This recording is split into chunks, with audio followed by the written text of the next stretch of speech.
Hi, these comments are for MS. This is Michael from BetterTOEFLScores.com. I'm listening to, looks like integrated speaking task number 3.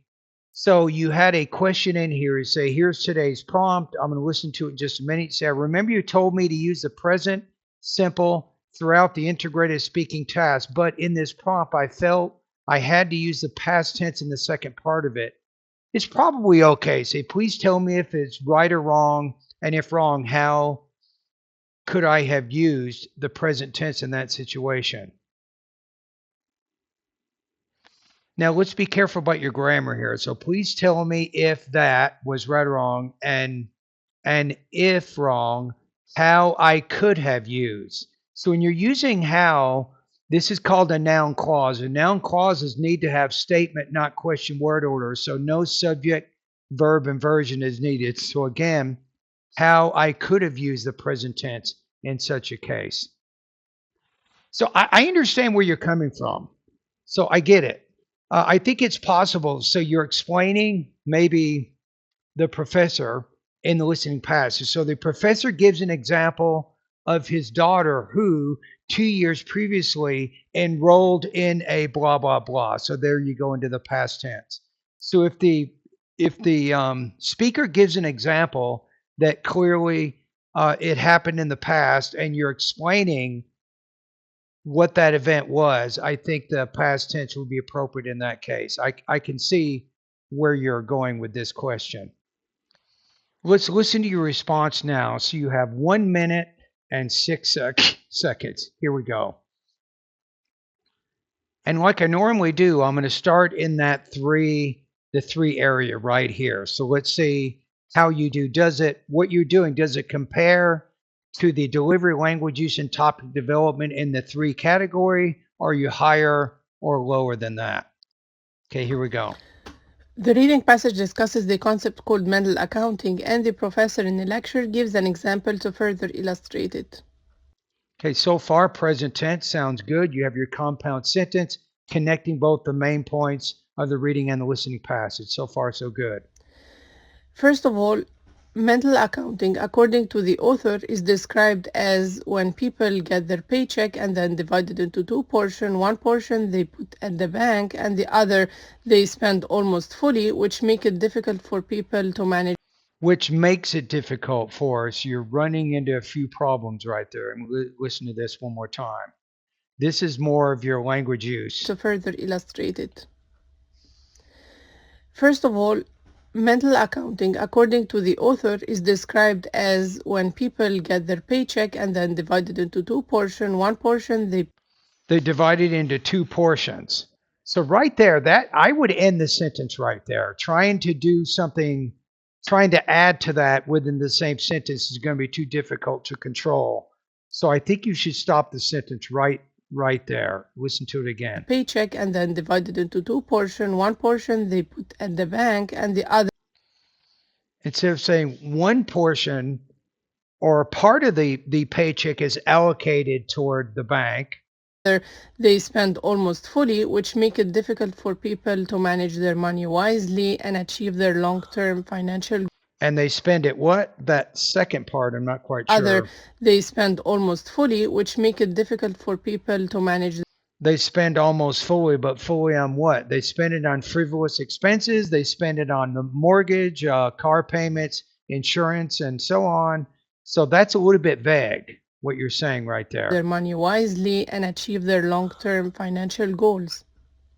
Moreover, the professor in the lecture gives an example of when he was younger. The professor had 2. So he gives the example to illustrate this idea, right? So that's what I would say there. Try to just state what the connection is in the beginning and then move into the details after jobs.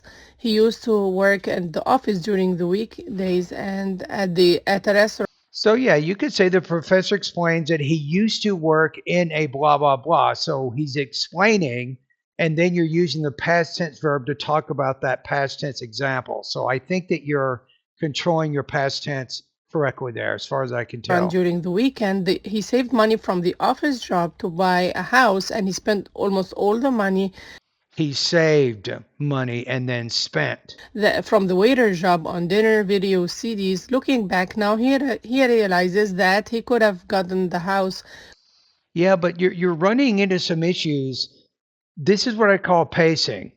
This is why it's going to put you in the three, the 3 to 3.5, not the 3.5 to 4. But when you get to the end of your independent clause, you get to the end of the sentence, right? Your tone needs to fall. You have a slight pause, and then you start the next sentence. But you're kind of running one sentence into the next, and your pauses aren't long enough, and your tone's not falling.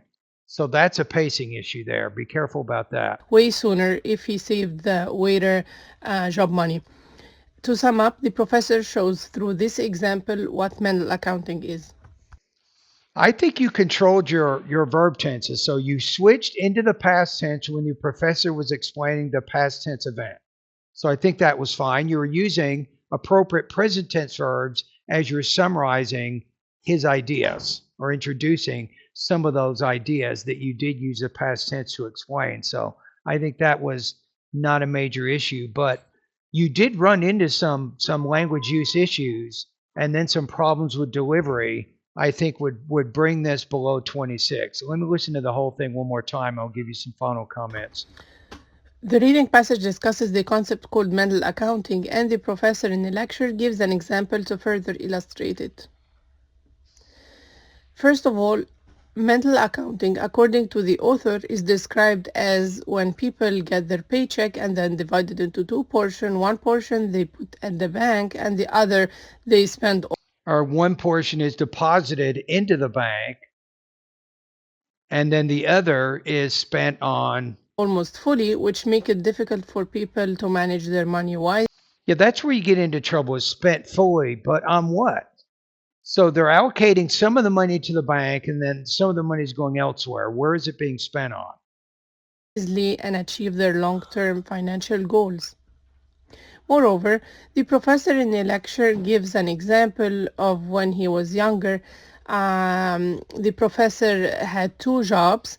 He used to work at the office during the weekdays and at a restaurant during the weekend. He saved money from the office job to buy a house, and he spent almost all the money from the waiter job on dinner, video, CDs. Looking back now, he And he saved money on but. Maybe but works better. So it might show a contrast. He's spending money wisely, but maybe unwisely. So he spent it on this, but he also spent it on that. I think but might work better to show the contrast there. realizes that he could have gotten the house way sooner if he saved the waiter job money. Now, this is difficult grammar you're trying to pull off here. So you're talking about a past and possible condition. I need to check to make sure you're using the past perfect tense verbs to explain those implied past and possible realities. Let's see one more Job time. on dinner, video, CDs. Looking back now, he realizes that he could have gotten the house way sooner. Yeah, I think there's a problem right there. One more time. From the waiter job on dinner, video, CDs. Looking back now, he realizes that he could have gotten. Looking back at it now, looking back at it now, I would say looking back at it now, he realizes, right? I would say realizes, which is he realizes right now that. From the waiter job on dinner, video, CDs. Looking back now, he realizes that he could have gotten the house way sooner. So he realizes that he could have gotten the house way sooner if he saved the waiter. If he had saved, blah, blah, blah. So you lost control of the language use there. So he realizes now that if that he could have gotten the house sooner if he had. So you need to use the past perfect tense in that conditional clause to talk about that past impossible condition. Job money. To sum up, the professor shows through this example what mental accounting is. That was fine. You ended on a great note, right? The last 5 or 6 seconds was good, but you could not keep, I think, control of your language use here. That's what I'm worried about. So I don't think this is anywhere close to 26. I'm going to be honest with you. So, but you did you controlled your use of the present and the past tense verbs, I think, for the most part, as you talked about the listening passage. What you couldn't control is when you got to that past impossible condition and the realizes. He realizes now that he could have purchased the house sooner if he had more wisely managed his money or something. So that you couldn't quite pull that off at the end. And you had a few kind of awkward kind of endings to some of your sentences, I think, throughout the response that created pacing issues. I think all of that is going to give you a score here, maybe 22 to 24 points out of 30, according to the rubrics that I'm looking at right here. All right. Anyway, thank you very much for doing this practice test.